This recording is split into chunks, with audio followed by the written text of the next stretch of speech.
I just saw Lancer pushing you, Griffin. Yeah.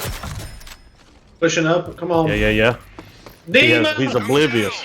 Oblivious! What? He literally allowed that to happen. I take back what I said. Runway's behind this. Or was.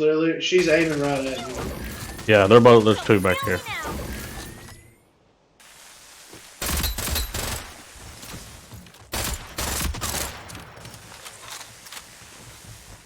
Oh, they're all over there now. Feed the beast. This guy's looking good. Yeah. She's still trying to figure out why that's doing that. Come on. Deploying. It's so fucking funny, I don't think it's true. Yeah, she's gonna try to go get it. Oh. Too slow. Enemies have been wiped out.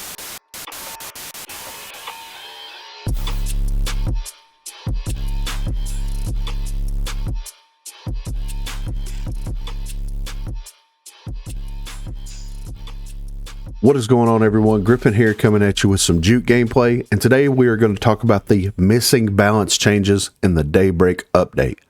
So let's head over and check it out. So as you can see here, this was posted on June the 8th over on the Rogue Company website, and this is the Operation Daybreak update notes. These are the official notes. If you go back to the news section, you have the PTS notes, and then you have the Daybreak, the actual full Daybreak release notes. So whenever you go into here, we talk about the Operation Daybreak update, we talk about the Battle Pass here, we talk about all the cosmetics in the Battle Pass, we talk about the new Rogue Juke, we talk about her loadout, her gadgets, her perk set. We also talked about the new rank season. We get the rank rewards here. We talk about supply drops in here. We talk about the depot visual update that they've been working on. We talk about the draft pick overhaul with the rank system and also rank strikeout. And then it goes straight to fixed issues in the game. There's a couple of sections missing here. There's no rogue balance changes. There's no weapon balance changes. There's also no gadget balance changes. So with this update, Rogue Company effectively came out of the beta state and went into full release, right? And I know that this update was a fairly beefy update compared to some of the other updates in the past. I believe it was somewhere around about 20 gigs of an update. Now, I know that they added the new Battle Pass, okay, so that's taken up a little bit of that space. You've got the new character, that's taken up a little bit of space. Depot's getting added back in visual update, that's taken up a little bit of space. You get the new character select screen for all modes, that's taken up a little space. You get rank strikeout added into there, that's taken up a little bit of space. You get the draft pick system, that's not taking up probably any space considering they completely overhauled the character select screen. But you can't sit here with a straight face and tell me that the game does not need any rogue balance, does not need any weapon balance, and does not need any gadget balance. There was, I would say, minimal changes done in the Rogue Rising update for the rogues, for the weapons, for the gadgets. And in this update, there's absolutely zero. So I guess the way that I'm looking at this situation is if the developers feel like none of the rogues need any changes, none of the weapons need any changes, and none of the gadgets need any changes in their full release update of the game, then is this the state that everything is going to exist in currently? Or are they holding off for gadget, weapon, and rogue changes for the mid-season update? To me, I feel like that there are a ton of things that still need to be addressed in the game and that need to be balanced correctly in order to put the game in a better functioning state, to make it a little bit more fair and to make it a little bit more fun for all parties involved while they're playing the game. I don't understand why none of these changes happened within this update. None of them. They told us that we were going to be... Okay, let me take that back. Rome said that he talked to the developers and they were going to be making huge runway nerfs to bring her in line with the rest of the rogues. We got one balance change since that post happened on the Discord page. And the only change that they did was, well, they're not giving her $500 anymore if you hit the briefcase. That's not really a balance change at all. That's an economy adjustment for sure, but you're really not balancing anything because the problem that fundamentally exists is still there. It's not changing anything. It's just not giving Runway money. And who cares if she gets money or not? She has 2 weapons that she has access to because of her passive ability while purchasing only 1. So you're upgrading 2 weapons at the same time without spending any extra money. That would have been an interesting change. It would have been interesting if you have to pay full price to upgrade this weapon and then you have to pay half price to upgrade this other weapon. But hey, what do I know? There's a lot of other rogues that do need to have a little bit of tweaks, a little bit of changes with their speed, with their toughness, with their perks, with their gadgets, in order to bring them in line with the rest of them. I think Kestrel is the main focus here. Kestrel, one of the best rogues that was released into the game, one of the most popular rogues, one of the most well-played rogues, has the worst perk set in the game right now.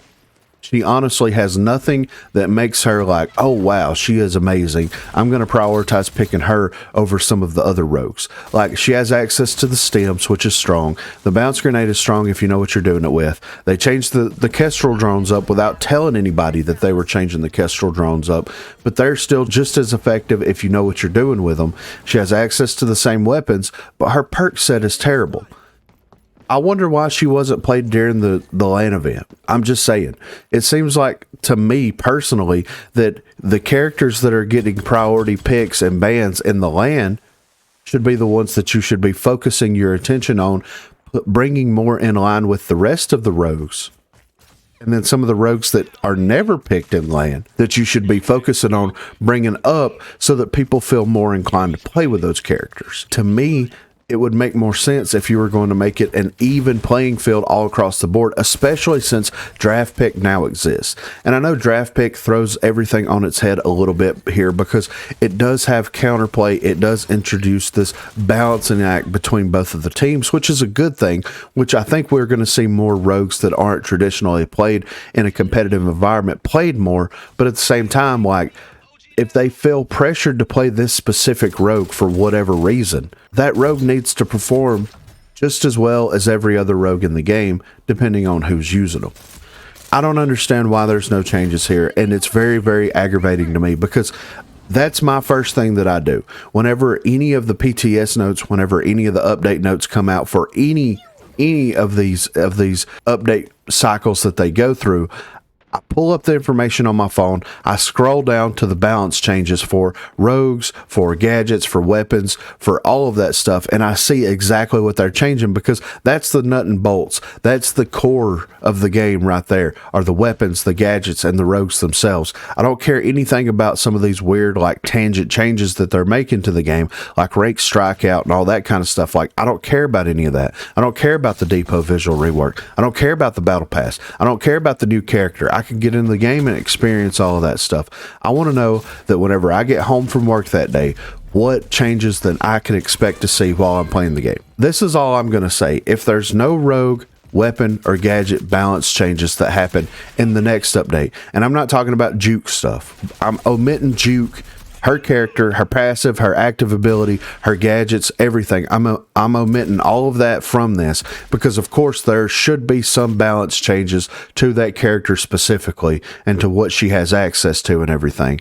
But if there's nothing for any of the other rogues, if there's nothing for any of the weapons, if there's nothing for any of the gadgets, then that tells me from the developers that all of this stuff is in the state that they want it to be in.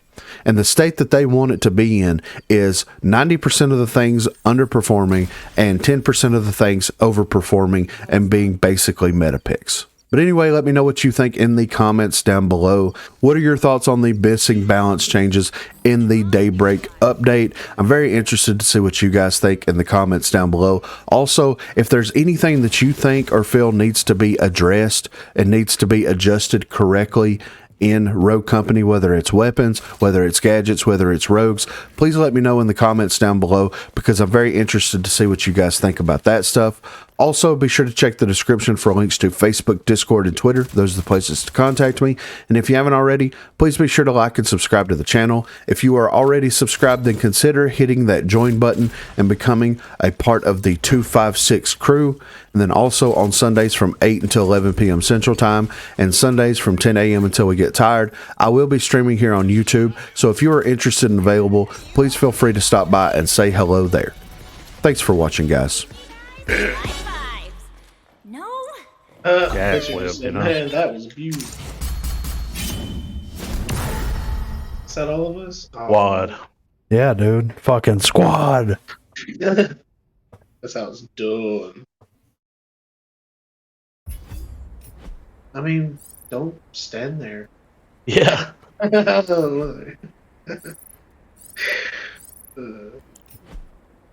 Yeah, I feel like a couple of times they were just standing there and I was like, oh, okay.